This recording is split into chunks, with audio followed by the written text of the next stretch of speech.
It's the black guy in the corner, but they'd rather see a on the corner.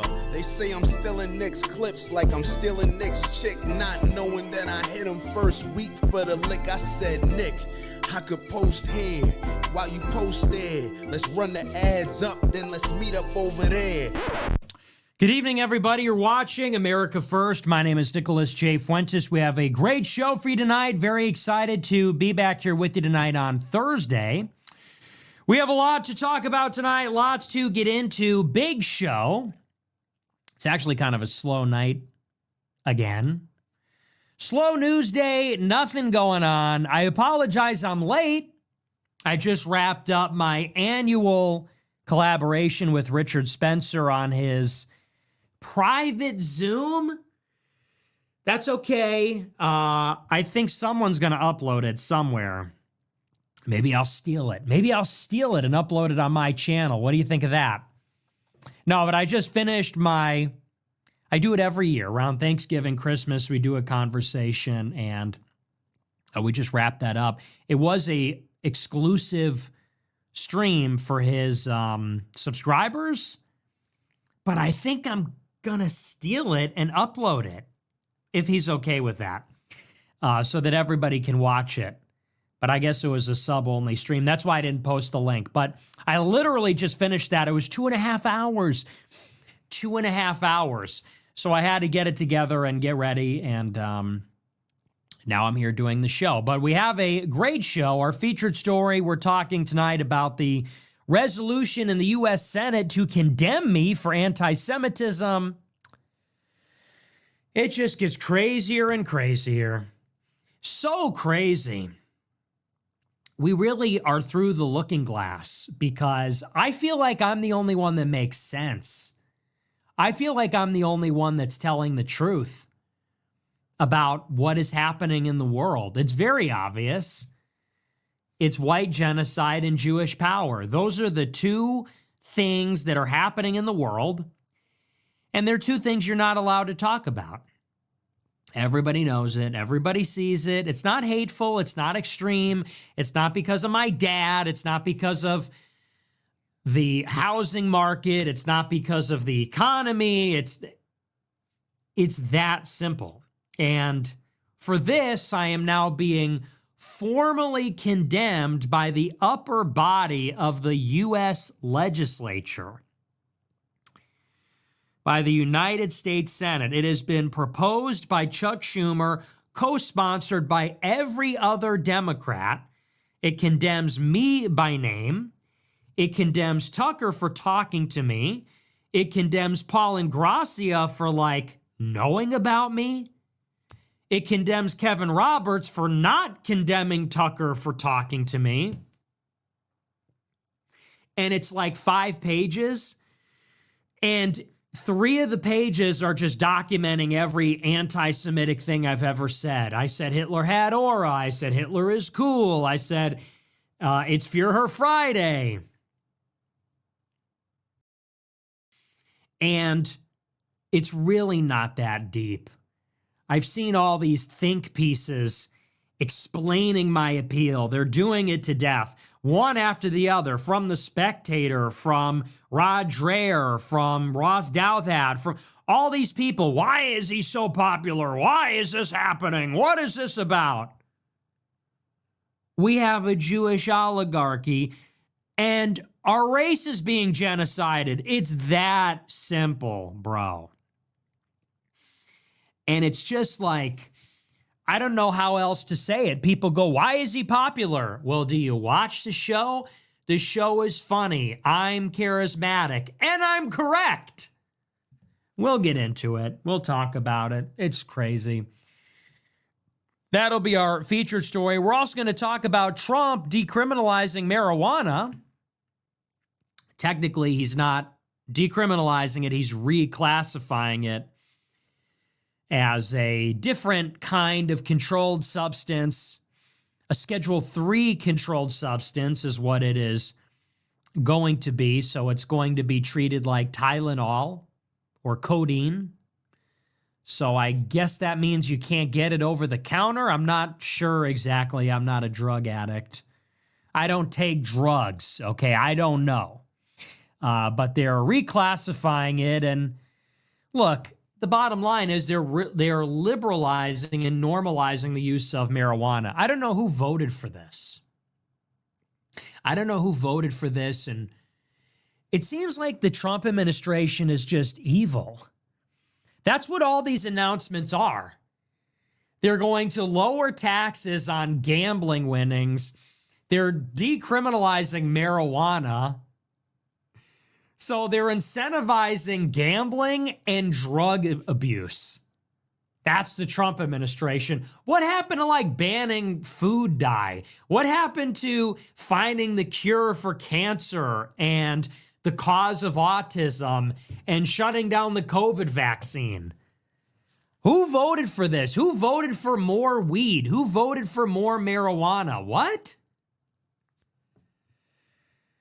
I don't get it. I don't know who's telling him this. It's crypto, gambling, weed, AI. We're doing business with Israel in a genocide. Golden age. Are you tired of winning? I'm exhausted. I am exhausted with all of these wins that we've been racking up over the past year. I think I've had enough. But that's going to be our show. Before we get into it, I want to remind you to smash the follow button, smash the like button, leave a comment. Let me know what you think about the show. I'm not going to be here tomorrow. Going to be doing another collaboration. Then I'm back for another week. Soon I will be on vacation. I will not have to read super chats. It can't come soon enough. I'm tired. I don't feel good. I feel sick. I don't know if it's the dry air, but my throat is sore. My throat's like scratchy. I don't know. It could just be because I've been talking so much. I've been doing so much content. I did Piers Morgan, then my show. Show on Tuesday, show on Wednesday. Spencer for 2.5 hours. Show again. That's a lot of shows. So I'm ready for my generational nap. I did my generational run. I won all over the place. Now I'm ready for a generational nap. Generational rest. And then I'll be back in 2026 to change everything all over again. Before we get into the show, remember to get your merch, Fuentes.store. Hats, shirts, we have them. AmericaFirst.plus, subscribe, $15 a month, get access to the archive. $100 a month, you get to be in a group chat with me, and I'm hanging out in there, and I'm talking to you guys, and I'm just chatting it up. Fuentes, AmericaFirst.plus is that. With that, we're going to dive in. First of all, how about this Candace Owens, huh? I'm going to complain a little bit about her again.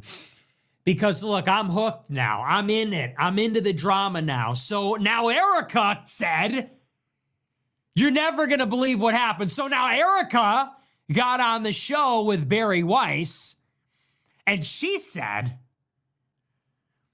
it's so crazy.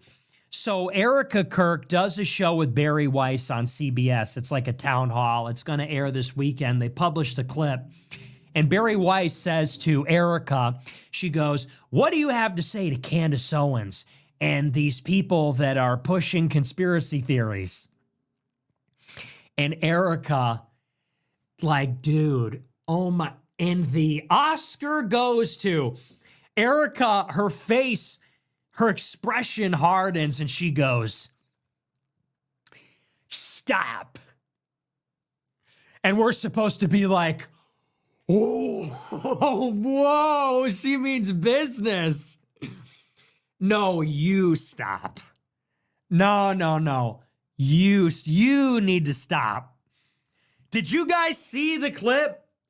So she's on with the Israeli spy, Barry Weiss, after she's grabbing J.D. Vance's ass. And Barry Weiss goes, so what do you have to say to Candace Owens, who built her business lying about blah, blah? And Erica Kirk makes this like face. She goes, stop. That's it. And we're supposed to be like Saint Olga in the flesh, the battle cry of the cries of the widow. Like, come on now. It's enough already. It's enough. It's really bad at this point. Like, you're not a good actress. This is not a compelling performance. Nobody is buying this. And look,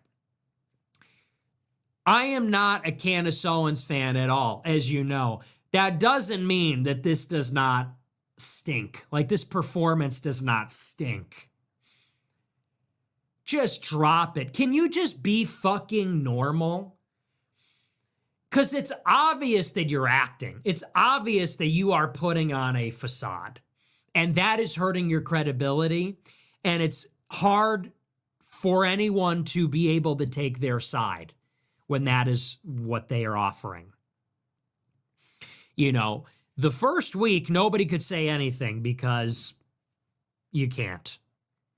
When she did her speech on the Charlie Kirk show, and then she did the memorial, and then she was on the show again, and nobody could say anything. But now, here we are on the second wave, second leg of the tour. The handkerchief is back and better than ever. The handkerchief is actually sort of disappointed. Erica Kirk's handkerchief was recently beaten out by the artificial intelligence founders for Time Person of the Year. Should have gotten it. The handkerchief was the runner-up, so it was a little bit disappointing, kind of crushing. You know, they thought they had it, but didn't get it. The handkerchief is back and bigger and better than ever. It is making an appearance. We are on the second leg. We are on the 67th leg of the Erica Kirk tour. And honestly, though, it's just like, who's buying that? You remember when she gave the speech and everybody said, I've seen that expression before. It's like Saint Olga. Don't mess with the... Come on. What is this now? What is this? It's like a Disney movie. Now what? She's the badass chick? She's going to be doing acrobatics and she's going to be flipping guys over her head? They think it's like a movie. It's one of these like girl power movies. She's with Barry Weiss. She goes, stop. And we're supposed to say, shiver me timbers. This is terrifying. Oh my gosh. Scary. It's not scary. You're not tough. That is not tough. Erica Kirk is not tough. No one is buying the Candace Owens bullshit. No one is buying the Erica Kirk bullshit. In truth, at the end of the day, everyone needs to acknowledge women cannot be in politics. Marjorie Greene, Candace Owens, Erica Kirk, they are all fake. They are all crashing out. None of them can handle it. None of them have a clue what is going on in the country. They all need to retire, respectfully. Candace Owens needs to hang it up. No more show. You're crazy. Erica Kirk, you need to retire. Drop the act. Let a man run Turning Point. You want to be about traditional gender roles? Let a man run Turning Point. You go and grieve. Let's just stop with the choreography. Marjorie Greene, she saw herself out. She's going to milk it for attention for a little longer. Then hopefully we never have to hear about her again. But the lesson is very simple. No women in politics. Anyway, so I saw that. But then Candace Owens replied. So Erica went on Barry Weiss and said, stop. And here's where Candace fucks up. When Charlie Kirk got shot and Candace Owens mounted the campaign, did anybody remember what she said? She said, the only person who can tell me to stop is Erica Kirk. She said, I will not stop until I get to the truth, and I will not listen to anybody other than Erica Kirk. She said, that's the only person. If Erica tells me to stop, I'll stop. Well, Erica Kirk said, stop. So what does Candace Owens say? She said, well, no. She goes, no, I'm not going to stop. You said I'm lying. I'm not lying. So now I'm not going to stop. And you go, okay, so what is this really about, actually? Like, let's even just take a step back. This is Charlie Kirk's wife. This is the mother of his children. These are all of his best friends. These are all of his colleagues. Now, it doesn't mean that these people are beyond reproach. But at a certain point, you have to say, are you doing this for the right reasons? Is that even justifiable at this point? Because if the idea is, I'm leading the charge because I love Charlie so much that I want to figure out what happened, do you think that Charlie would want you attacking his wife directly? The mother of his kids and all of his friends? These people like Andrew Colvett, Posobiec, Blake Neff, the other guy, Tyler Boyer. These were Charlie's best friends and colleagues. Erica Kirk is his wife and the mother of his kids. To keep going on like this after she's explicitly telling you, I can't tell the world where he's buried because they will desecrate his grave. Please stop. At this point, for you to say, no, I'm going to keep accusing his friends and his wife and everyone he knew of killing him, you can't really contend that you're doing it for the right reasons anymore. Charlie loved his wife. I think that's clear. Maybe he did. Who knows? But at the minimum, you can't go out in September and say, I'm going to listen to Erica. If she tells me to stop, I'll stop. Okay, well, she told you to stop. Well, I'm going to keep going anyway. All right, so what are we doing then? And here's the last thing I'll say about it for tonight, because I spent a lot of time talking about it this week. This is the last thing I'll say. At a certain point, you just need to show the evidence. I don't even know where we are in the saga right now. It's like we have these Egyptian planes, we have these maroon t-shirts, we have, apparently there's intelligence about a French assassination attempt, and there's like all this stuff, but there's no smoking gun. There's no there. And so you got to wonder, how much longer is this going to go on? Are we going to wake up in December 2026 and we're still going to get Instagram stories?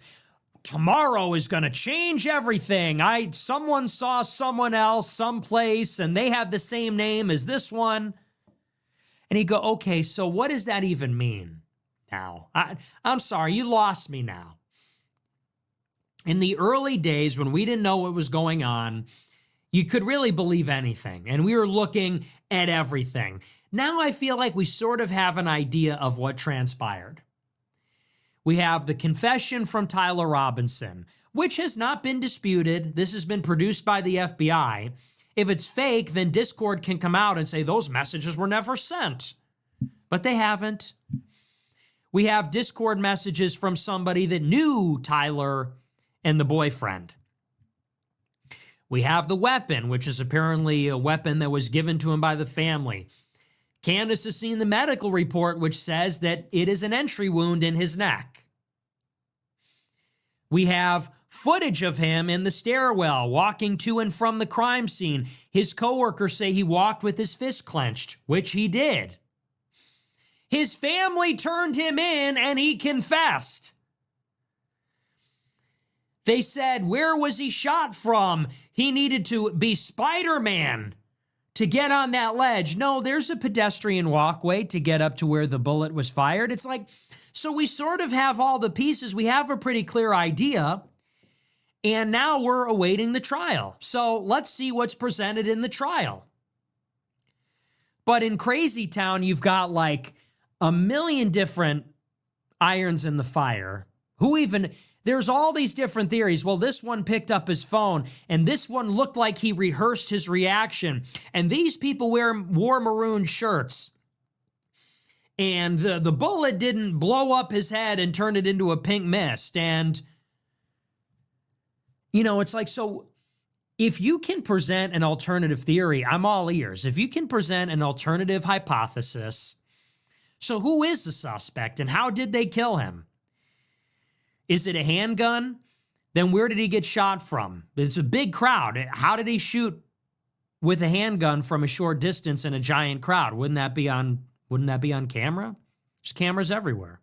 Wouldn't someone have heard that? Guns are loud. And if not, if it came from a far enough distance, where's that? And if Tyler Robinson is the patsy, why did his parents turn him in, and why aren't they defending him? Here's another question. Why is Candace Owens not defending Tyler Robinson? Because if she's right and it's a conspiracy and he's a patsy, then he's an innocent man who might get the death penalty. Shouldn't she be advocating for him? And what happened to her? She intimated that the parents didn't think he was guilty. Where did that go? If he's innocent, then she should be Tyler Robinson's biggest advocate. She should be leading from the front saying, free him. He's innocent. He didn't pull the trigger. That gun doesn't match the bullet. But you don't see her doing that. I mean, we're at the point now where I feel like the whole thing is about it should collapse.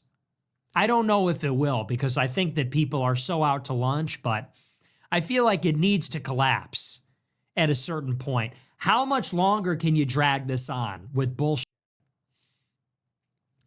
And the whole thing with her is she said, there's receipts. I've got this letter. I've got the proof. I've got the text. I'm going to name names. Where the fuck is it? Remember when she said she had Netanyahu's letter and then Netanyahu published it and he was glazing Israel the whole time? Remember when she said she gave the names and bank accounts and everything of the French people trying to kill her? Why didn't she publish that? Remember when she said she had evidence that Tyler Robinson's parents don't think he's guilty? Where did that go? Where is all this stuff? Where are the names? Where is the hard evidence? There was a time when they said, well, she can't release it all at once. She's waiting to see what they say. Okay, well, it's been 3 months now. We got to get, I don't know how people are still hanging on to this other than the drama. But I saw that today and I'm like, oh, I don't know how it goes on another day. But you know what? Monday's the big day. Monday is when I believe it's Monday, right? Today's the 11th, 12th. Yeah, so Monday is the big turning point stream. I am going to probably react to it after the fact. I don't know if I'll do it live. I'll either do a reaction stream or I'll just give my take on it that night. But it'll be very telling what happens on Monday. Hopefully they can bring it to a close because it's just too... This seems to be the only thing that's going on this week. That's the only reason I bring it up. If there was other news, I'd be all over it, but this is like the biggest thing. Erica goes on the show. She goes, stop. Candace says, no, I don't think I will. Okay, so then cut the shit. What are we even doing? Nothing that she says means anything then. I can't get over that. It's just like, and you find these things all the time. She goes out there, she says, I will stop if Erica tells me. Okay, stop. No. Okay. And I reiterate, she needs to produce the receipts. How much money has this woman made? Is it in the millions? Is it in the hundreds of thousands? How much money has Candace Owens made grifting off of the death of Charlie Kirk, standing on top of his casket, attacking him, attacking his wife, attacking his friends? How much money? I'm sure it would surprise you. I'm sure it's in the millions. But anyway, that's that. We're not going to spend too much time on that tonight. We're going to move on. We're going to get into our news. Featured stories about me. I'm in the news this week.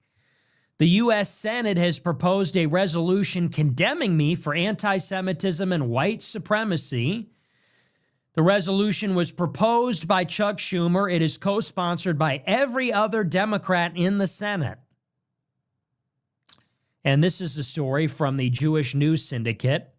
It says, quote, the most powerful Jewish official in Washington introduced a resolution on Monday that condemns white supremacy and anti-Semitism and specifically calls out far-right provocateur Nick Fuentes and Tucker Carlson. The resolution introduced by Senate Minority Leader Chuck Schumer, which every other Senate Democrat co-sponsored, is a response to Carlson's recent friendly interview with Holocaust denier Fuentes. I'm so sick of that. The Holocaust. Seriously, Holocaust denier. Who do you think you are? He's a Holocaust denier. F you. I'm so over that. And that session we got on Monday from Finkelstein. Me mummy died in the Holocaust. Shut up. Don't care. I'm so sick of that label. You're a Holocaust denier. The Holocaust is not a dogmatic part of my worldview. I don't give a fuck about the Holocaust. I don't think about it. It doesn't occupy my mind. I do not care. I'm so over that. He's a Holocaust denier. What? It's so crazy because there is literally no other event ever that is like this.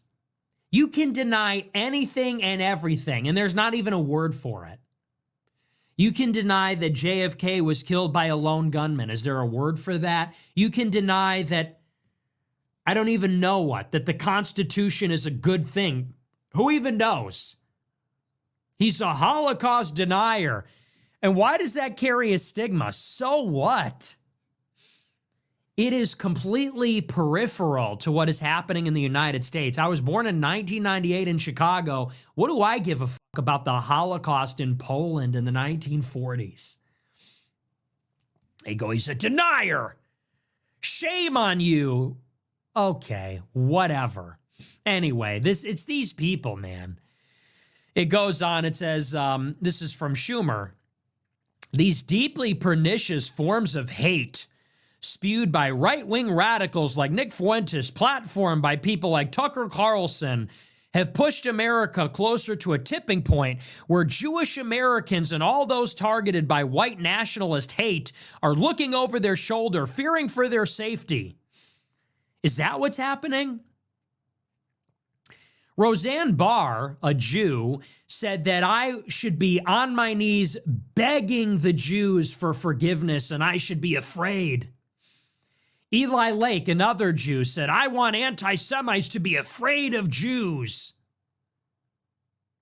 It's just not in touch with reality. The Jews are the most powerful ethnic group maybe in the world. They have more power in America, certainly, than any other ethnic group by far. They're perpetrating a genocide in Israel.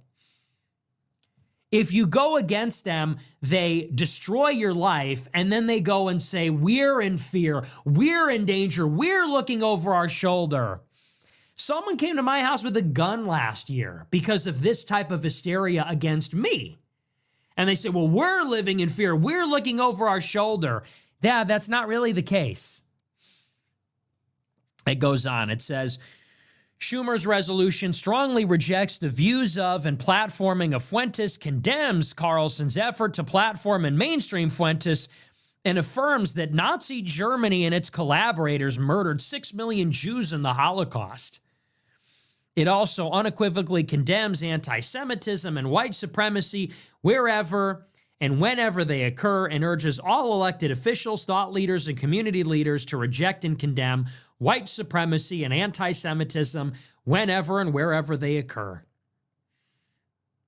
White supremacy and anti-Semitism. Yes, the two biggest problems in America. The two biggest problems in America. When I look at the United States and the shape that it's in, I think, what are the two biggest threats? White supremacy and anti-Semitism. It keeps me up at night. I worry about what happens as anti-Semitism and white supremacy gains a foothold in our society. Yeah, that's the problem. When I go out on a weekend in Chicago, I'm looking for all those white supremacists and anti-Semites. When I'm looking at long-term threats to the country, I'm thinking, God forbid, the white supremacists and anti-Semites do not get checked. We're in for a world of pain.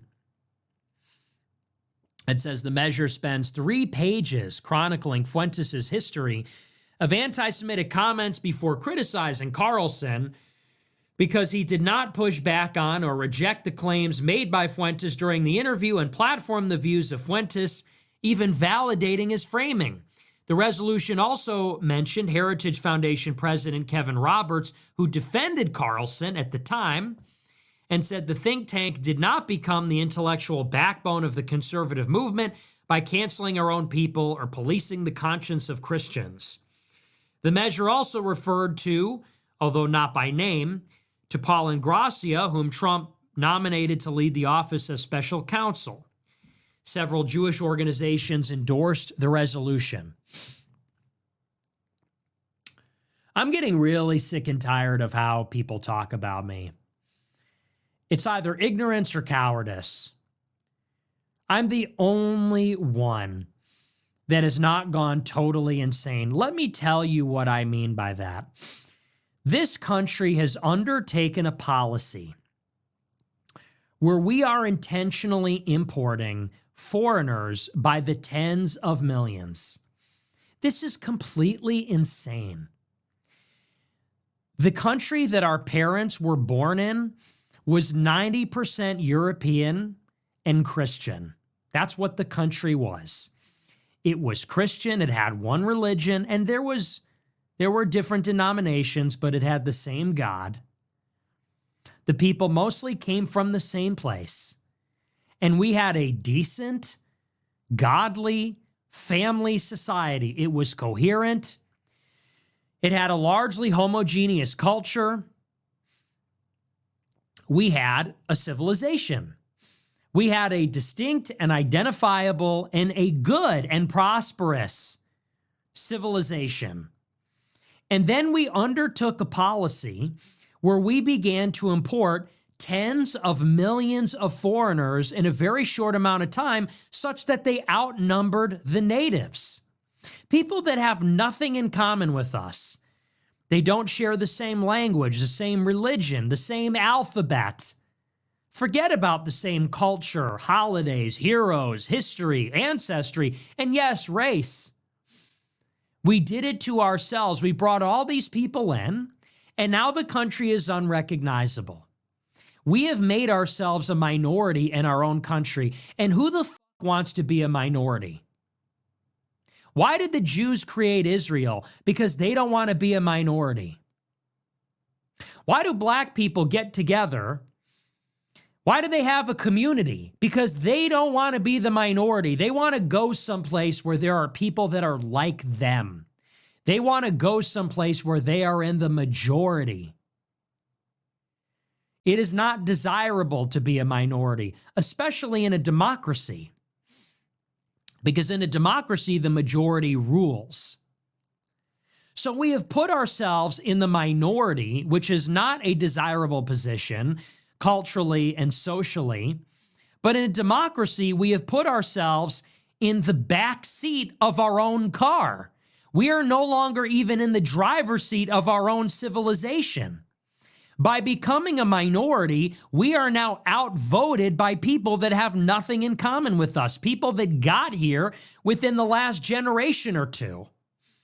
And it's changing everything. It's changing everything about our civilization. Whereas we used to look at the age of exploration and Christendom and the Roman Empire and the founding of our country as a good thing. Now, we look at it as a bad thing. We look at our own ancestors and our own story and the creation of our own countries where we came from with remorse and guilt and shame to accommodate and cater to these people that came here. And our kids, I don't have kids, but if I do, they're going to go to a school. Think about how sick this is. Your kids are going to be in kindergarten and 90% of the classmates are going to be non-white and the teacher's going to be non-white. You're going to have one or two white faces in a kindergarten class in Minnesota full of Somalians in hijabs. That's your country. You're going to send them to school in Chicago and they're all going to be Hispanics. And they're not going to look like me. They're going to be speaking Spanish, brown, black hair, black eyes. They're going to say the pledge in Spanish if they even stand up at all. You're going to have one Polish face and one white kid.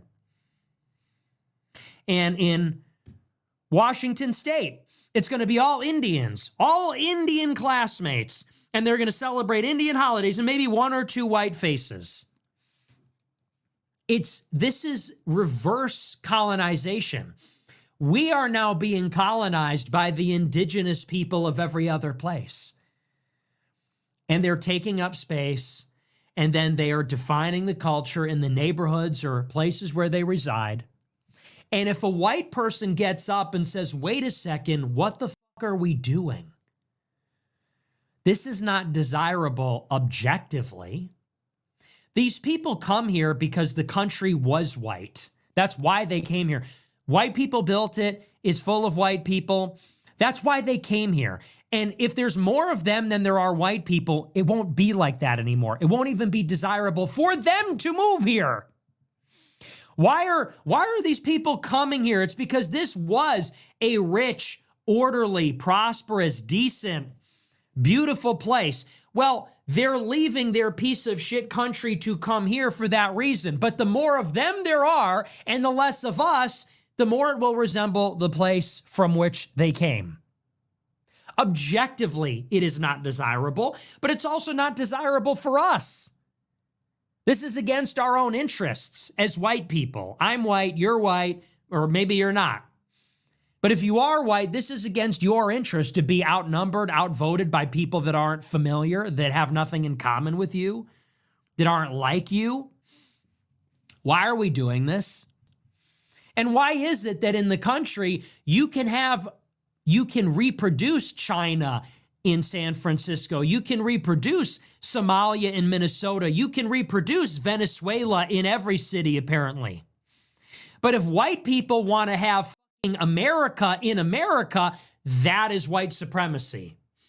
In other words, if I want to go to a town with white people where they actually eat apple pie and play baseball, that's a white supremacist act.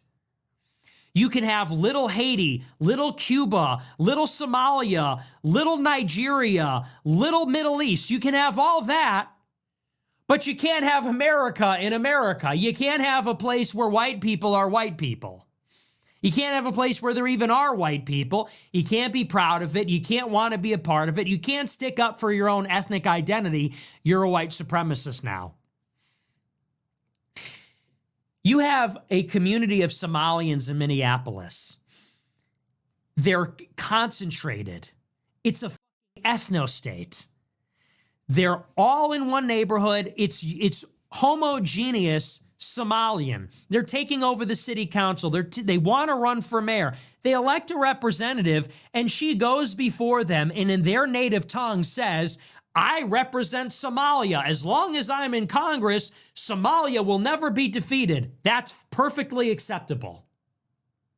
And that's perfectly acceptable, and we have nothing to say about that.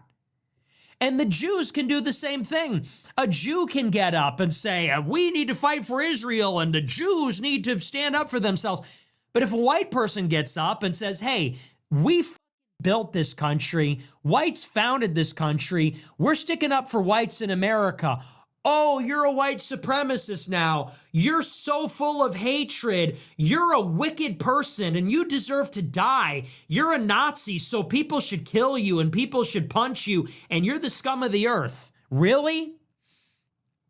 And by the way, consider the source. Who wrote the resolution? Chuck Schumer, a Jew. Chuck Schumer wrote the resolution. How much does Chuck Schumer have to say about the Jewish supremacy in Israel? Is Israel a super diverse country, or are they ethnically cleansing it? Is Israel a super liberal country, or are they committing a genocide? Do they have a fascist leader taking over the judiciary? What has he got to say about that? Nothing. What does he have to say about Jewish supremacy? Jewish chauvinism, Jewish nationalism, nothing. This is what I'm talking about. Consider the source. Tune these people out. These people hate you. Okay? Chuck Schumer, a liberal Jew, do you think he wants America to stay white? No. And that would be better for us. He doesn't want what's best for us. He wants America to be diverse because that's better for Jews. If America is diverse and tolerant and multiracial, then Jews feel safer because they don't stick out as much. If the country is all white with some Jews, they stick out like a sore thumb. If it's all Christians and some Jews, they stick out like a sore thumb. But if the country is a mosaic of all different kinds of people, well, they blend in. They're just like every other group that's here. It's better for them. And shame is their weapon. Guilt is their weapon. Everybody else is proud. We're ashamed. I'm black and proud. I'm Jewish and proud. I'm Mexican and proud. I'm Asian and proud. But you're white and you need to be ashamed. I'm black and I'm proud. I'm beautiful. We invented everything. We're the greatest. Good for you. Attaboy. But you're white. You're evil. You're a piece of shit. Fuck you. You're Hitler. You're white supremacist. And that is being weaponized against us so that we accept this. But that's not going to work anymore because things are materially getting worse for white people. So I don't feel guilty when I'm losing, actually. Why would I feel bad? Why would I feel guilty when you hate me? You're taking things from me. You're making my life worse. You're making society worse. You're destroying my heritage, my civilization, what it means to be me, and I'm going to let you make me feel bad about myself? Why would I do that? So my message to Chuck Schumer, fuck you. You should be grateful. But the thing is, they're never going to be grateful. They have to be fought. They have to actually be put in their place. I saw Roseanne Barr. Roseanne Barr said he's going to be on his knees begging the Jews. Roseanne Barr, you need to be put in your place, okay? You're a guest here. Newsflash, you're a guest here. This isn't a Jewish country. This is a Christian country. This country was not founded by Jews. Jews didn't write the Constitution. Jews didn't write the Declaration. Jews didn't fight in the American Revolutionary War.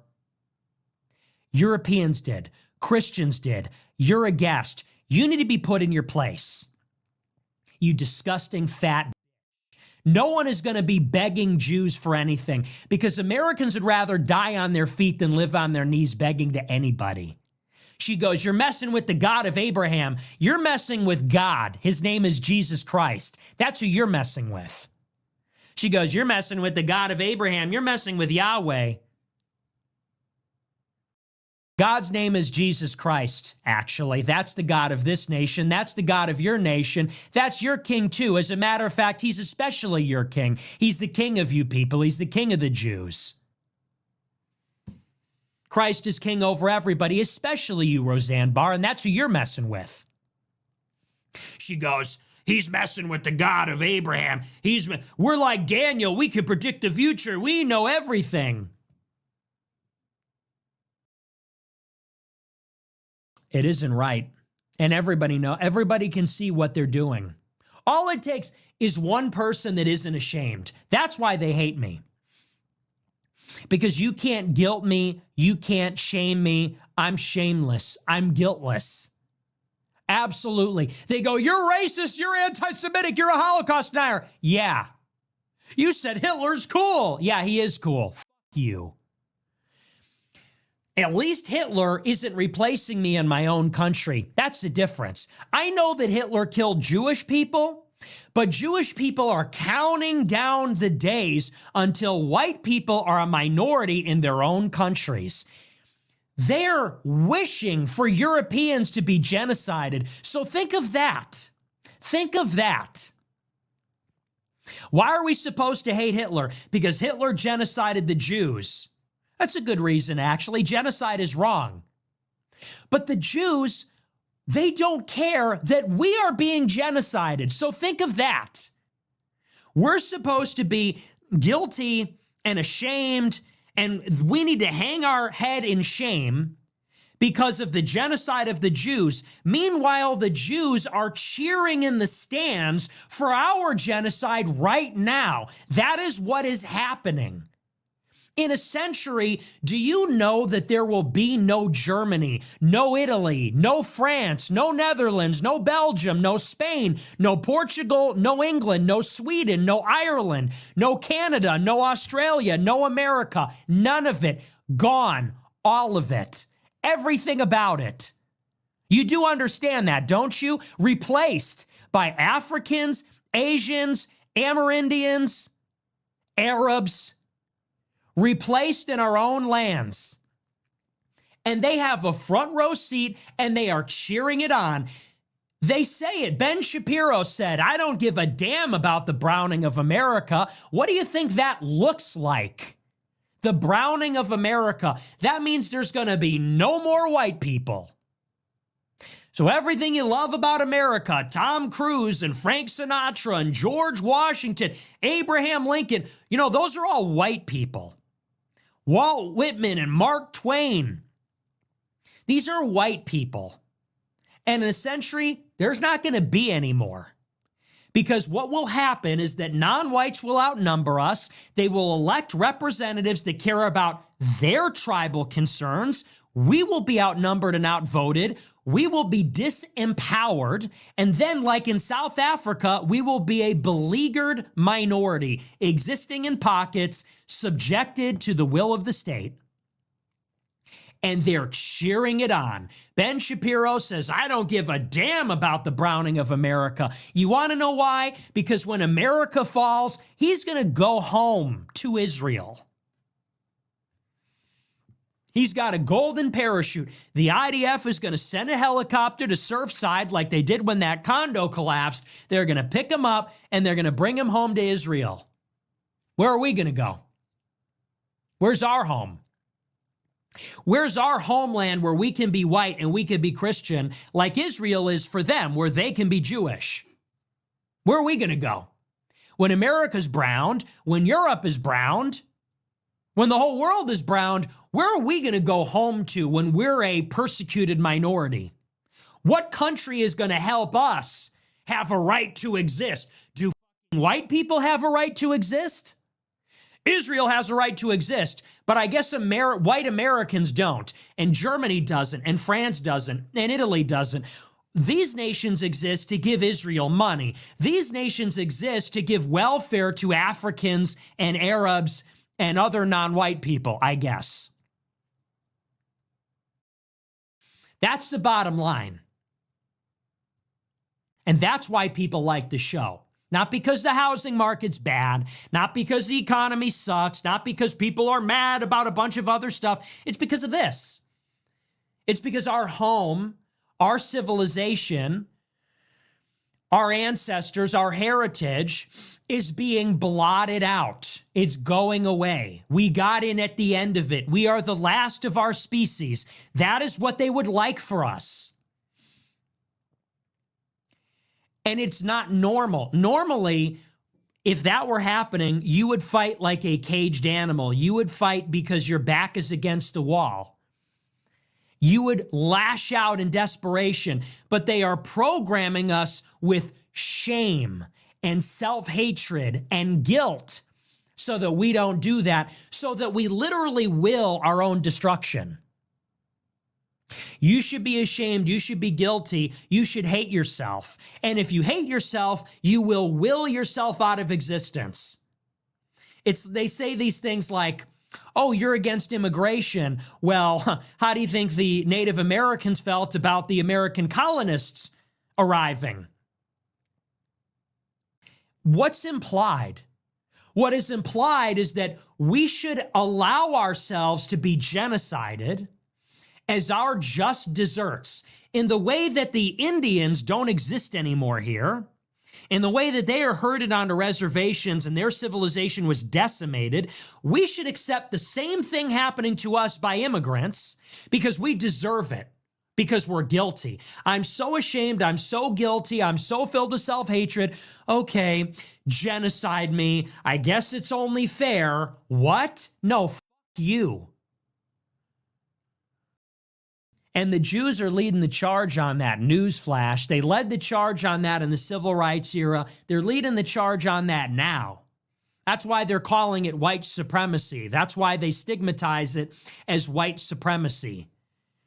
They say it's hatred. They hate every other group. And they're turning the other groups against us. It's what it is. Why do you think Netanyahu is reading that book? Well, he probably wanted everybody to see it. That's why he showed it to everybody. But he said, we're going to win against Rome this time. That's actually how they see us. They see us as their mortal enemy. I saw that from Roseanne Barr. That was such a mask-off moment. She goes, America will get what it deserves. America will fall. You'll be on your knees begging us. You're messing with our God. That's what Jews think. That's what Jews like Roseanne Barr are saying out loud. And no one's condemning that. No one's got anything to say about that. They say it openly because they know they could get away with it. And that's what it is. That's how they feel about us. And we're going to feel guilty now. Oh, you're right. I'm sorry about your grandma or whatever. And I'm getting condemned by the Senate for saying this stuff. Condemned by the U.S. Senate. I'm right. The country's a joke. Look at what's going on with like the black people. Really? Everybody knows. That's one of those things that's like so obvious. You look at this city in Chicago, you have all these young black men running around, screaming, shooting guns, mugging people on Christmas. It's like the Christmas parade. They're lighting up the tree. And as always, you got 300 young black kids running around with their pants around their waist, shooting each other. And we got to pretend like we don't know what that is. We got to say, oh, well, you know, that systemic racism did that and they need more research. It's like this is what they're inflicting on the country. Same thing with immigration. These Indians come in, they get into one of these companies, and then they start shoveling all their fellow cast members, their clan, into the company until the whole company's Indian. Very clannish, only care about them, about their own people. And you see the memes about them. These H-1B applicants that we desperately need, they don't even do real work. Like, why are we doing this to ourselves? Why are we allowing this? And then you see the Jews with Israel. The Jews and how they love Israel, and we need to go to war with Iran, and Tucker's a problem. And we all have to play dumb, like we don't know what's going on with that because of political correctness. And I don't care if you're conservative or liberal. I don't care at this point if you're Christian or secular, man or woman, young or old. White people as Americans got to step up and say, we got to take the country back. Not as white people saying, hey, the white man's taking the country back. You know how that sounds. But white people need to step up and say, no, we're not going to kill America. We're not going to commit suicide as a nation. We're not going to commit suicide as a civilization out of shame and guilt. So these people, and by the way, Piers Morgan, like he's the prototype for this. Cucked by his wife, cucked by his gold-digging whore of a wife. She's out there talking about Mr. Suds. That's who's the advocate for this stuff. Oh, you're a dinosaur, aren't you? And, oh, you're a bloody racist. Yeah, and your wife is talking about Mr. Suds, you fucking loser. So who's listening to you? That's what they're doing to our country. And I get condemned for it. And they're trying to get me killed with this kind of stuff. You realize that. Everybody acknowledges that people are shooting at Trump and people are shooting at Charlie Kirk because they're getting called Nazis. What do you think this is about? When Piers Morgan says my father's name, what do you think that's about? What do you think this is about? They're trying to get me killed. And they're trying to get me killed because they cannot shame me. They cannot censor me. They can't silence me. They can't trick me. They tried to interrogate me. They tried to co-opt me. They tried everything, and I keep the message. I'm post-cancellation. They did cancel me. I survived it. It didn't work. So now they're literally trying to get me killed.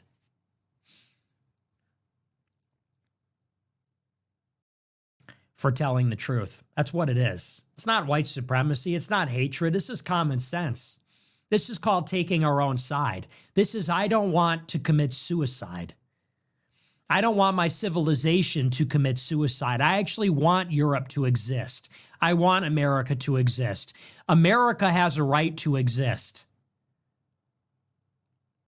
Europe has a right to exist, and it's not negotiable. We have a right to defend ourselves. And honestly, we should emulate that language. When they say you're a white supremacist, we have a right to defend ourselves. You're a white supremacist. You're a Holocaust denier. I have a right to exist. I have a right to defend myself. You don't get to tell me my own story. You don't get to shame me. You are furthering a genocide against my people. When you call me a white supremacist, when you call me a Holocaust denier, you are perpetuating a genocide against my race. And we have a right to exist. That's what this is all about. I don't know about you, but I think the world is better with white people in it. I think that's always been the case. And I don't think we should go down without a fight. I'm not ready to acquiesce to diversity. Oh, ho-hum, okay, I guess we live in a country that's like all Asians and Africans and Hispanics and every other kind of person. Oh, well, I guess that's just the way it is. I don't think so. I'm not ready. I'm not ready to go yet. I'm not ready for Europe to go yet. I'm not ready for America to go yet. Not yet. So as long as I'm alive, I will never be ashamed. I will never be ashamed. Ever. Never guilty. You cannot faze me with that. You can put a Jew in front of my face wagging his finger about his mom and dad. Fuck you. You're not even American. I got some British Jew in my face, Finkelstein, wagging his finger. He wants us censored. He wants whites to die. He only cares about Israel. He goes, you should be ashamed of yourself. You need to get out of my face quickly.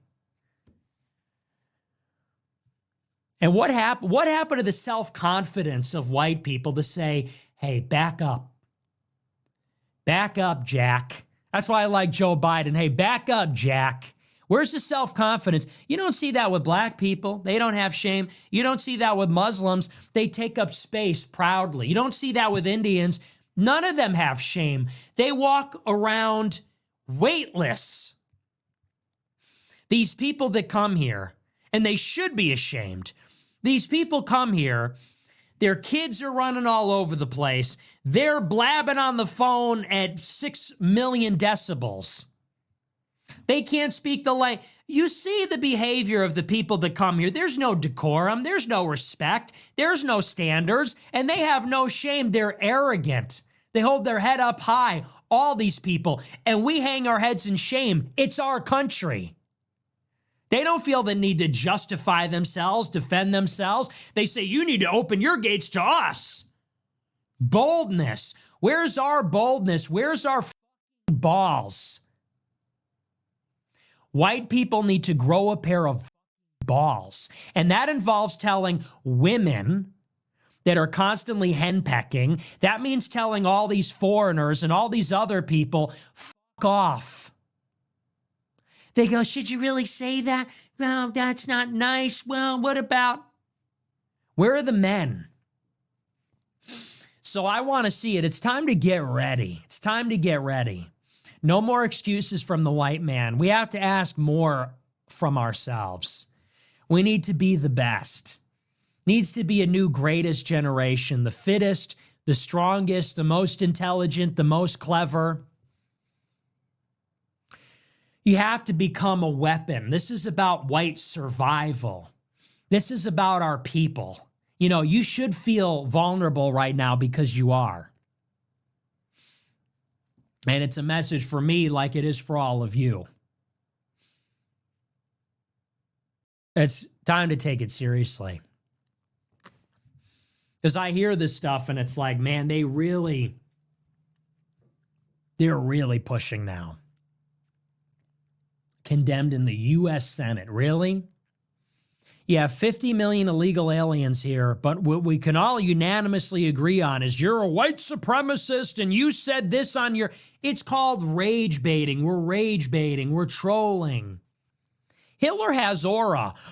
Well, that's hateful anti-Semitism. You're condemned in the Senate. We have 50 million illegal aliens. We got a criminal population of murderers and rapists here. You can't ride the public transit without getting shot in the face. But the crisis is that you got edgelords. The crisis is there's one white man that isn't ashamed of himself. It's insane. I saw Tucker on Theo Von. He goes, blacks are more American than anybody. I hate racism. And it's like, no, sorry, wife guy. Even that is not good enough.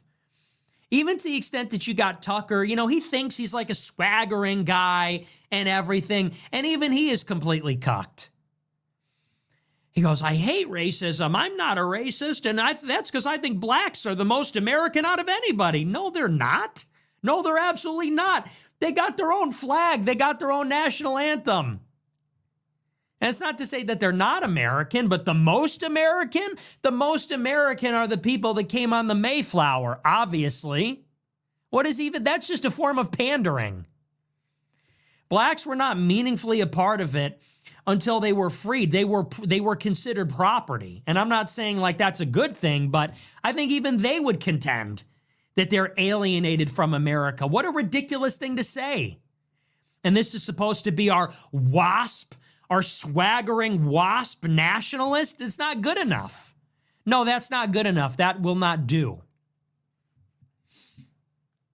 So I'm just getting really tired of the injustice, really, because it is an injustice. This is a beautiful civilization. This is a great and mighty and a glorious civilization, and it is killing itself. It is being raped to death by people that hate it, by ugly people that hate it. They have no love for us. Josh Hammer says we have anti-Semitism in our DNA. Like, you should not be welcome in this country. You're not welcome here. We have anti-Semitism in our DNA. Then what are you doing here? Get the fuck out. He says we have it in our DNA. Who do you think created this country other than Europeans? And we have anti-Semitism in our DNA. So what, you want us dead? You want us all dead because of our DNA? Is that it? Like, these are the people killing our civilization. And it's wrong. It's just, everyone knows it's just wrong. Everyone sees the way America used to be and what it is now. It is a steaming pile of shit now. It's like I said on Monday. It's these things that are not measurable, not quantifiable, not tangible. It's the type of society that we had. Basic things like trick-or-treating, like around these times, like during the holidays. When we celebrate Christmas, Thanksgiving, Halloween, these ancient traditions, American and European traditions that bind us to the present and the past. Across the civilization, we're all celebrating Christmas Eve. And it's at a time like this when you realize how sad it is that you go to the tree lighting ceremony and black people are shooting each other, or you get a bunch of people in hijabs with their kids running around, or you get a Jew yelling at everybody on Christmas about anti-Semitism. And you go, we lost. We're losing. We're dying. It doesn't matter if he could still get a job. Yeah, the houses could be $60,000. It wouldn't make a difference. We lost. You know, people say,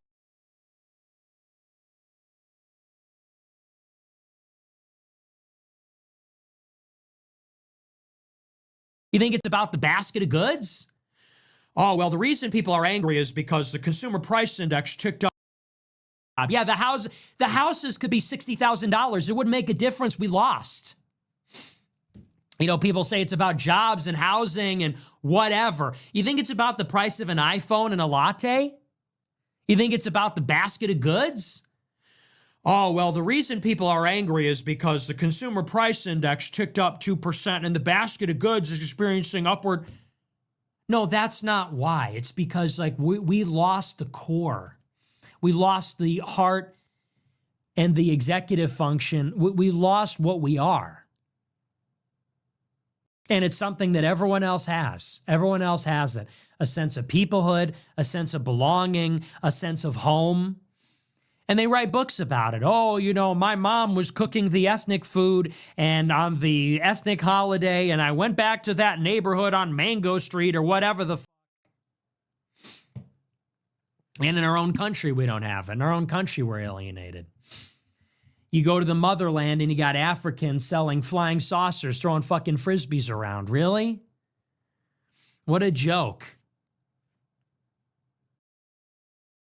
So, somebody's just got to stand up proudly. And I know that's not the most popular thing to say, but it's true. It's not to the exclusion of everybody else, but it's to say, we're not going to lose America here. It's not. We don't want America to turn into what is it actually that they want for this place? Do they want it to be like India? Do they want this country to just be a majority minority? It's every kind of person and there's no sense of a coherent whole? Clearly, that is what they want. But anyway, we're going to move on. I think we're out of time. We might cut it short, take a look at our super chats. I don't really want to talk about the marijuana thing. Who even cares? It's just another casualty. We're going to move on. We'll take a look at our super chats. We'll see what you guys have to say. Dear white people, how did you allow our amazing country to get to this point? How did y'all let these people take advantage, control our government? Like, we relying on y'all, man. It's to the point where I'll even look around like it's like you colonized and then you treated the people that you colonized so well to the point where not only they feel entitled, we feel entitled, I feel entitled, to the point where people around the world feel that they can just come here and just take advantage. They taking advantage of y'all and it's impacting us. Y'all got to put an end to this. It's getting out of hand.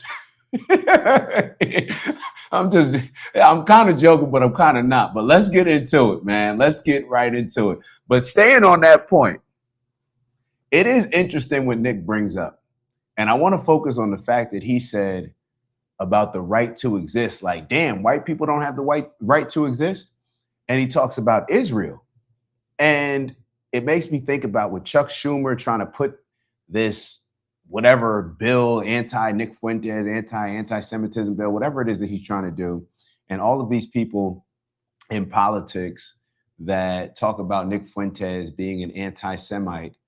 Well, what does that really mean? That means anti-somebody who's from another country, right? Because I know we like to pick and choose whether or not Jewish and Judaism is an ethnicity or it's a religion. But what I tend to hear back from a lot of Jewish people is that they're ethnically Jewish, right? Ben Shapiro, a lot of others. So if that's the case, all anti-Semite means is against a foreigner, right?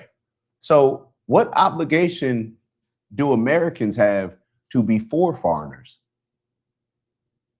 When Nick Fuentes is saying we have the right to exist, our numbers are going down. There's, in a few years, when you look up, white people are going to end up being the minority in America. It makes me think, like, I'm pretty sure that Israel and Jewish folk wouldn't be okay with the numbers of Palestinians outnumbering the numbers of Jewish people in Israel.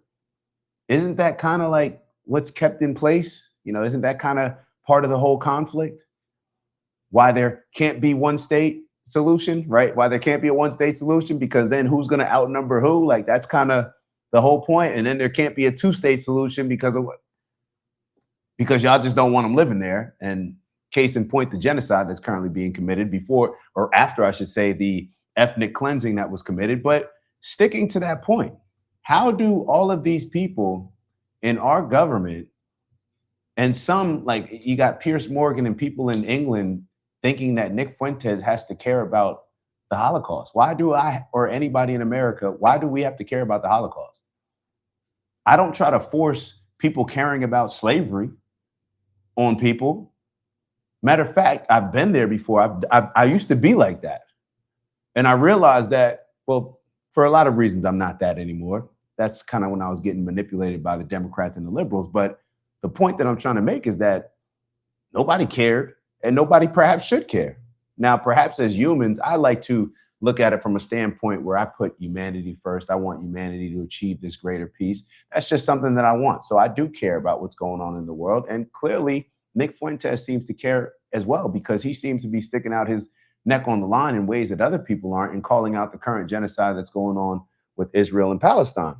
But sticking to this point once again, if Israel has the right to exist as the only Jewish state, what about what Nick is saying is wrong? Why shouldn't he look out for the fact that we have migrants coming in here, and if the migrants come in at greater numbers, that it's going to change the foundation of what America is? It's going to change to where white people become the minority. If I was white, and even if I'm not, I don't need to be white to look at it from their standpoint and say, hey, you got a point. Especially it's kind of rich coming from a lot of these Jewish folk who are pro-Israel Zionists like Chuck Schumer, who want to call out Nick Fuentes for being anti-Semitism, an anti-Semite. So what?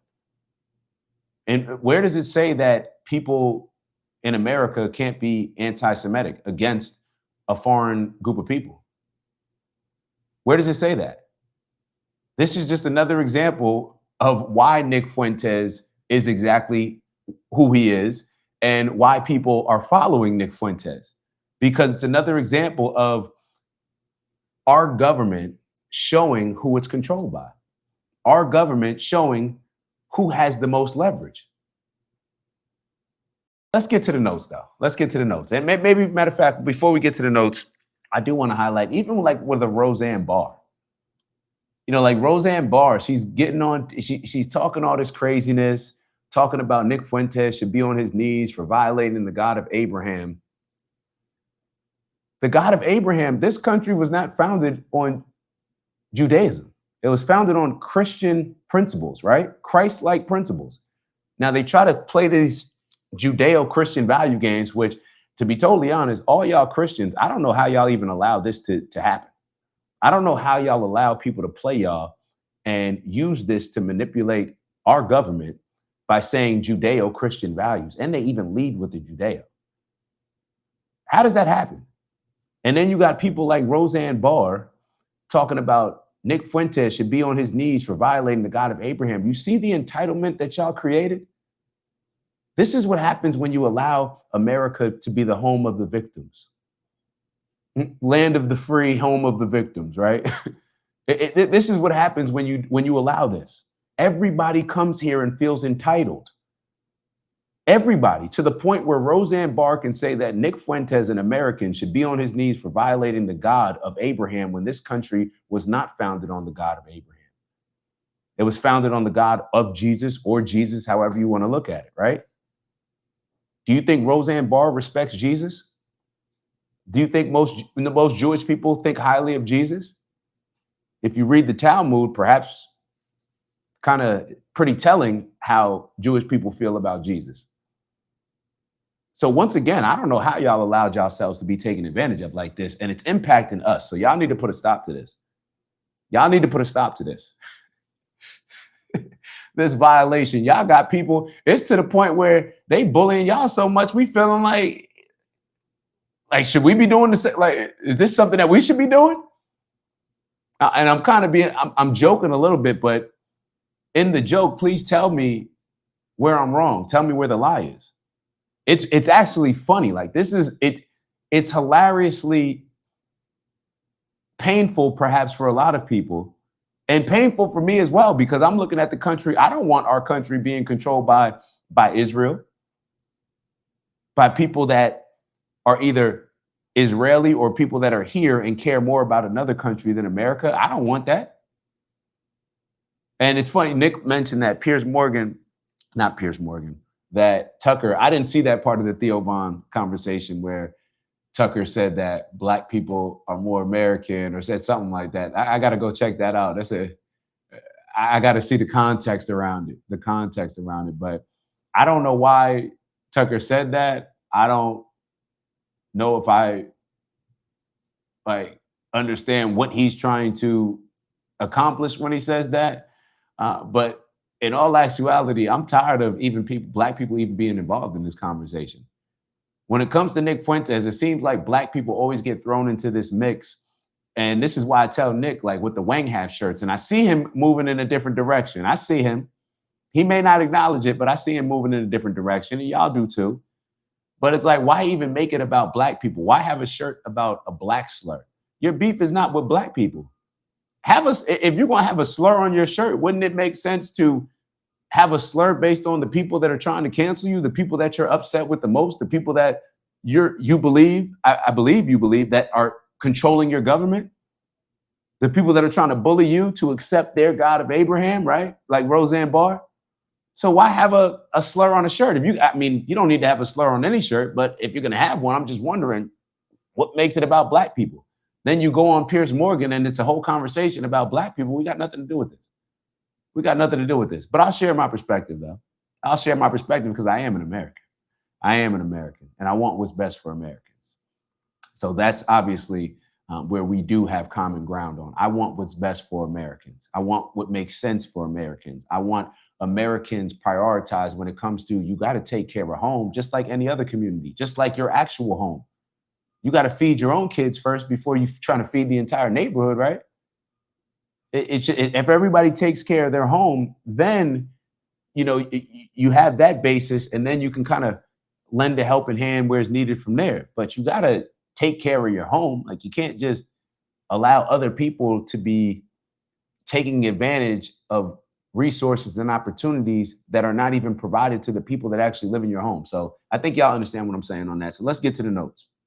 All right. So Nick says, duh, nobody wants to be, well, I kind of threw the duh in there, but nobody wants to be the minority, especially when they were the majority. And I thought that this was interesting because I have a friend of mine that's very close with a prominent Jewish guy in Miami, and he created a very big speaking platform. I'll just leave it at that. And I was having a conversation with him, and I don't even know how we got on this, but it was just talking about culture, like success, and just general life stuff. And maybe I asked him, for some gems or whatnot, and he responded and he said that I've learned in my years of living that I'd rather be the minority. Now, this is a Jewish guy, Jewish American. And that always stood out to me because I never understood what he meant by it. And I didn't ask a follow-up question, which perhaps I should have, or maybe he did elaborate on it a bit, but I was just so stuck on him saying that to where I missed the explanation. But it always just made me think, like, why would you rather be the minority?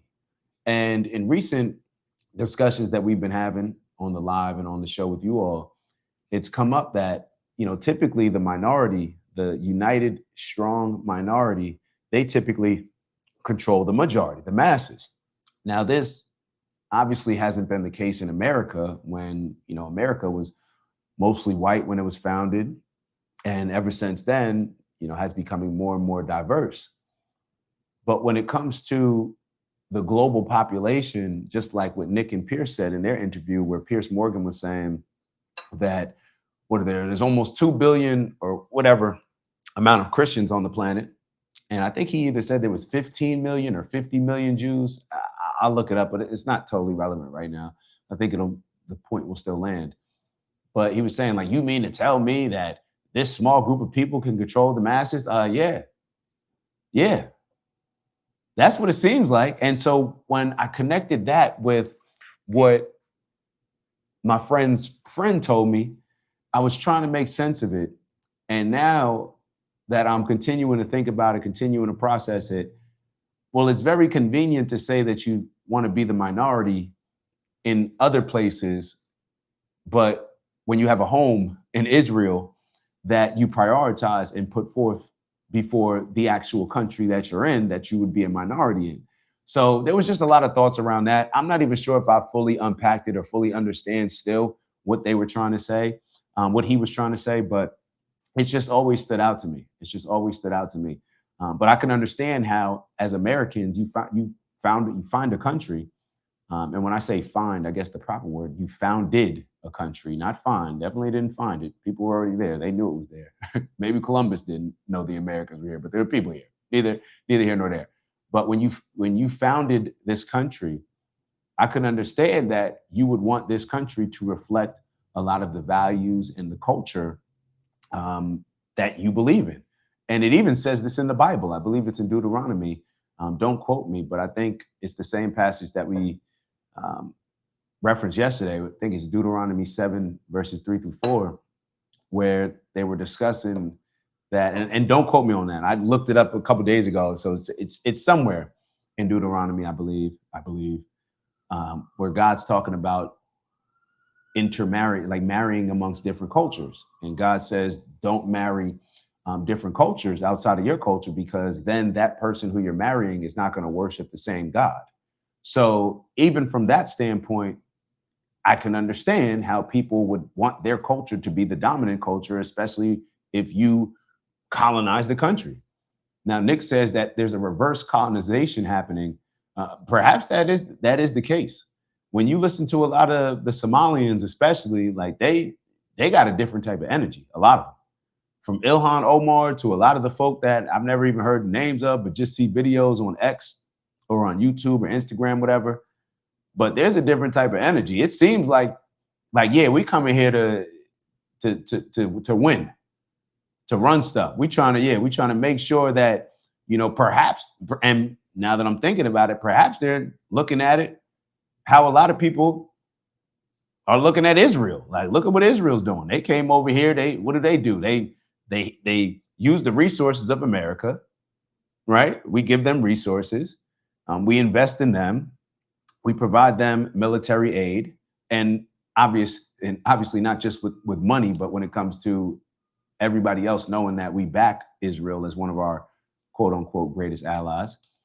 But perhaps a lot of these other countries are looking at it like, nah, if they can come in and take over and control the United States government, then shoot, maybe we can do for us. Maybe we can, get America. We can come over here and, be the minority over here, build our influence, build our power, and then be able to, fund some of that stuff back, or I should say funnel some of that stuff back to wherever we're from. So, like I said, y'all gotta figure this out. Y'all got to put an end to this, because I don't know who's responsible for bringing in all, 10 million migrants in 4 years? Y'all allowed that. Black people ain't vote for that. I mean, maybe we did vote for, black people perhaps did vote for that because voted for a lot of the Democrats. So I can't say that black people didn't vote for that. Yeah, I got to stand on that one. Yeah, black people definitely did vote for that. But there's no but. Let me just put a period there. Let me just keep going. Let me just keep going. All right. You got to acknowledge when you're processing it, it's like, that one doesn't hit. So let's keep it moving. How did y'all allow that to happen? All right, let's keep it moving. I noticed that Piers Morgan had some nerve. There was a clip that I showed earlier on today's show when we did our live, which here you have Piers Morgan trying to act as if he's the guy out here that's always been getting girls. Piers Morgan doesn't come across like that to me, but he's trying to clown Nick Fuentes for not having sex and standing on his faith, as if that's something that a cornball does. Like, nobody clowns.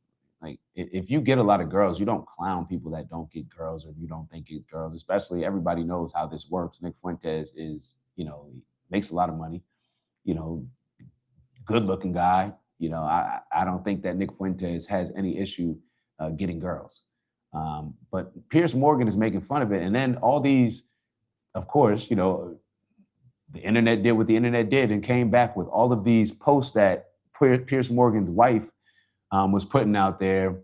And it's crazy. It's wild. Allegedly, she went on some sabbatical, took a break from the marriage. I don't know if it's a joke or if it's true, but she's putting up posts saying when the hubby's out of town and taking photos of some guy in a in a bathing suit, washing her car in a little Speedo or something like that. I don't know. It gave off weird energy. I wouldn't be surprised if she said like, oh, that's just my gay best friend, but it doesn't matter. It still gives off weird energy. It gives off weird energy, and it gives off an energy that Piers Morgan is emasculated. And this is something that I didn't mention on the earlier show, which is that Piers Morgan came out, I believe, I got to say allegedly, said that his wife has forgotten the last 9 years of their anniversary, 8 years, 8 out of the last 9, whatever it is. But Piers Morgan is the one that's setting the tone on what a man should be, what manhood should be, and what the dynamics of relationships between men and women should be. This is why we're in the position that we're in. This is why the dynamics between men and women are exactly what they are. This is why Nick Fuentes speaks up on a lot of the things that he speaks up on when it comes to women in relationships. It's because a lot of them grew up with fathers like Piers Morgan, and their moms grew up with husbands like Piers Morgan. The happy wife, happy life. That's what we're seeing right now.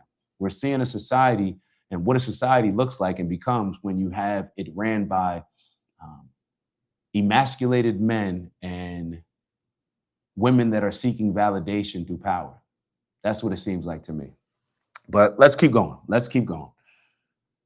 Do I have anything else on this? Hold on. Let me scroll up. Oh, yeah. So Nick mentioned some stuff earlier in the show about Candace Owens. And it's just, we all see where this is going with Nick and Candace. You know, Nick said that if the show on Monday doesn't expose Candace Owens, the live stream that Turning Point USA is doing, that it's apparently supposed to put to bed all of the things that Candace Owens has been doing, the rumors, the accusations, whatever you call them. Nick said that if it doesn't do the job, then he's going to take on that burden, that he will be the one that exposes Candace Owens and ruins her credibility. Will he do it? I think he's going to try to do it. The reason why I think he's going to try to do it is because I don't think Turning Point USA is going to have a favorable outcome. Like whatever they're thinking that Monday's live stream is going to accomplish, I'm just going to jump out there, give my prediction. I don't think it's going to land. They come across as extremely phony. As much as they want to accuse Candace Owens as grifting, Turning Point USA has done the same thing. I think we said on yesterday's show that, I mean, they put out they did a damn pep rally. They had a funeral where they had, it seemed like every single person seemed like a Republican convention where the only person in Charlie Kirk's family that spoke, I believe, was Charlie Kirk's wife, Erica Kirk. She's going up there with fireworks and all this other goofy stuff. And they're selling merch. They're signing people up to vote. It's like, is this a pep rally? Is this a Republican convention? Is this just another Turning Point USA event? Or is this Charlie Kirk's funeral?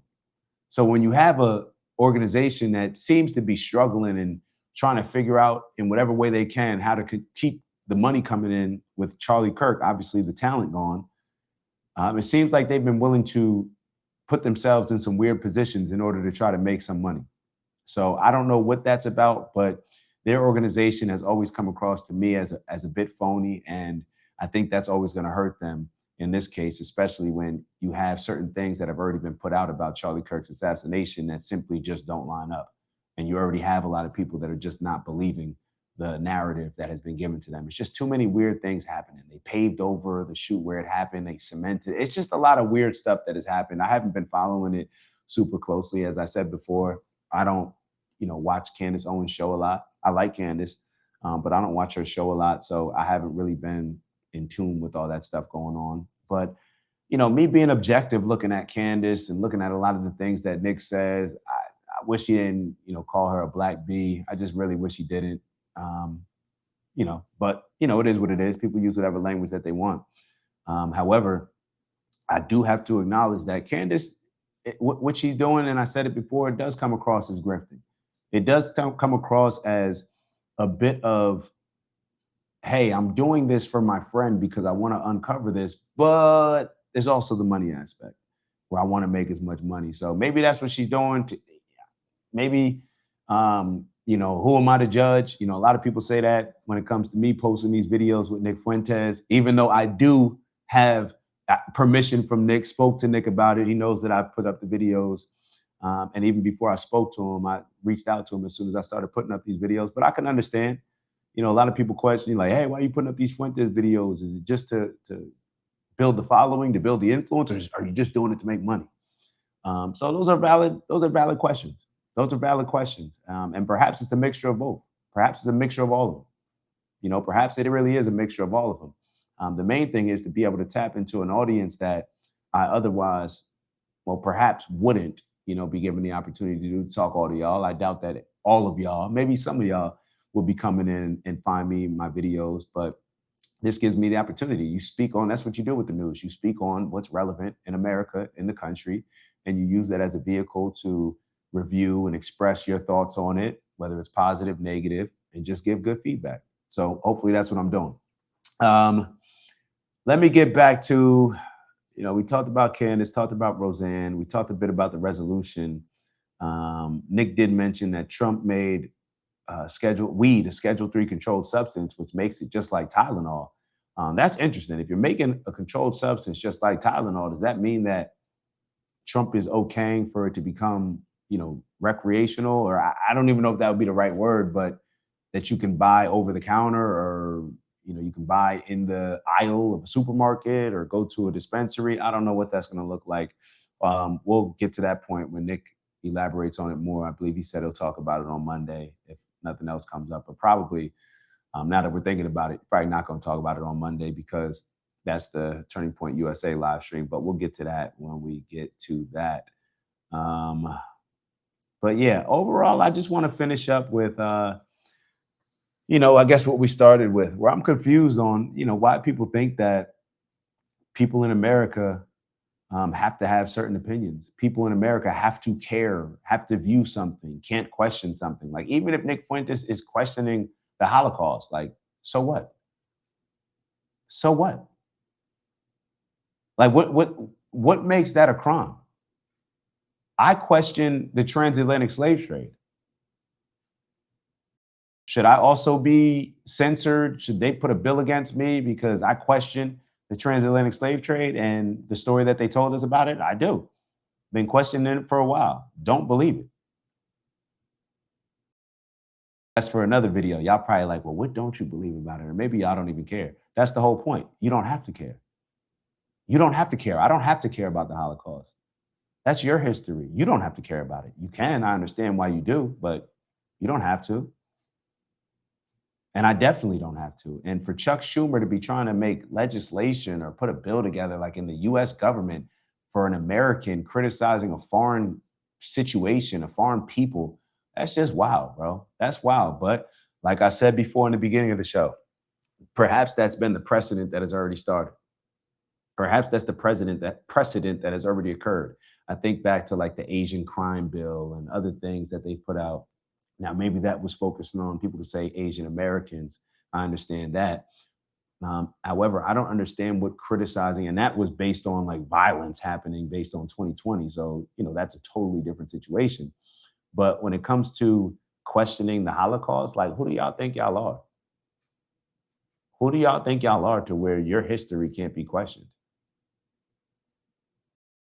Nothing's off the table as far as for being questioned. Like, I don't understand. And this is what I mean when I've said it over and over, as far as like Chuck Schumer and people that do this type of stuff, you're creating more anti-Semitism. And it almost makes me question, like, you're too smart of a group of people, because I do hold y'all in high regards when it comes to being successful, being smart, intelligent, uniting, having great pride in your people.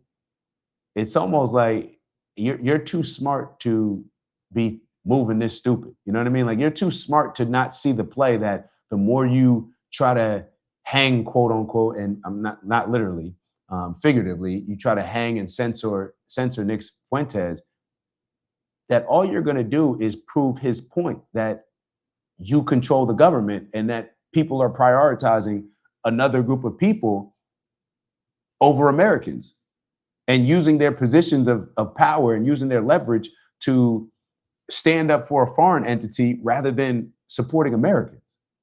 You're proving the point. So I don't think that, Chuck Schumer is an idiot. Well, I don't think that the Jewish population, Israel, I don't think that any of them, Zionists, I don't think that they're stupid. But I just don't understand, unless you are trying to get people to, It's like you're trying to rouse people up. You're trying to create more chaos.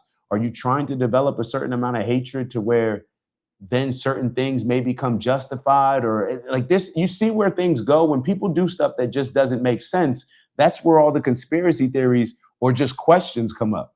They don't have to be conspiracy theories. When I'm just questioning something that just doesn't make sense, you're jumping out here accusing people of stuff as if they have to care. So it comes across like very in a bullying nature. And when you bully people, what ends up happening? You back people into a corner. Some people, it's going to be fight or flight. Most people may fight, but the people that are willing to fight, you're seeing how the response is for Nick Fuentes. And the people that typically would run and exercise that flight, when they see somebody that's willing to actually fight, that's going to be empowering to a lot of people. So it's almost like you're building the legacy of Nick Fuentes while at the same time trying to silence him, knowing that the technique that you're going about it is not going to work and it's only going to make him bigger. So that's all y'all got for me today. As always, like, subscribe. Appreciate y'all always tapping in. Y'all know that I enter a lot of these conversations with bias. I try to be as objective as possible. However, that's not always the case. So with that being said, I have blind spots. I'm well aware. I don't know what they are, but I don't know what I don't know. So therefore, any insight that y'all can give me, any perspective, please let me know what I may be missing or any context that you can add to give me a bit more clarity. Like and subscribe, turn your notifications on. Y'all know what we always say, control the algorithm. Don't let the algorithm control you. And on that note, I'll see y'all. Y'all have a great weekend and I'll see y'all on Monday. It's the black guy in the corner, but they'd rather see a nigga on the corner. They say I'm stealing Nick's clips like I'm stealing Nick's chick, not knowing that I hit him first week for the lick. I said, Nick, I could post here while you post there. Let's run the ads up, then let's meet up over there. Let's figure out a split that's honorable and fair. Tell me where you trying to take it. Bro, I'll meet you there. 1600 Penn, Wash, DC. Swear I saw the vision riding through the DMV. I envision prayers, but I could do VP. Hillbilly Elegy, fuck, I look like JD. Shout out my cheat code, Dave and Karen raised me. And my big bro, a nuclear family. And they don't like that. Strong fathers in the crib, BLM fought that. LBJ society created all that. Victimhood mentality, I can't embrace that. And everything they taught in school, assume it's all cap. Everything I said I'd be, I am that. Everything I said I'd be, I am that. Everything I said I'd be, I am that. Ain't no introduction, just some fun facts. In case you were wondering, I am that. I know you heard me hit it 3 times for Dr. Umar. Shout out to Umar, man. We ain't kicking nobody when they down. And shout out to everybody that continues to show love, support, appreciating the message that I'm giving y'all along with the bro Nick's message. We gonna keep pushing, man. And shout out to the haters too, cause y'all in the comments heavy too. y'all the ones that gave me the inspiration to create this song. They kept saying like, who's the random black guy in the corner? I am.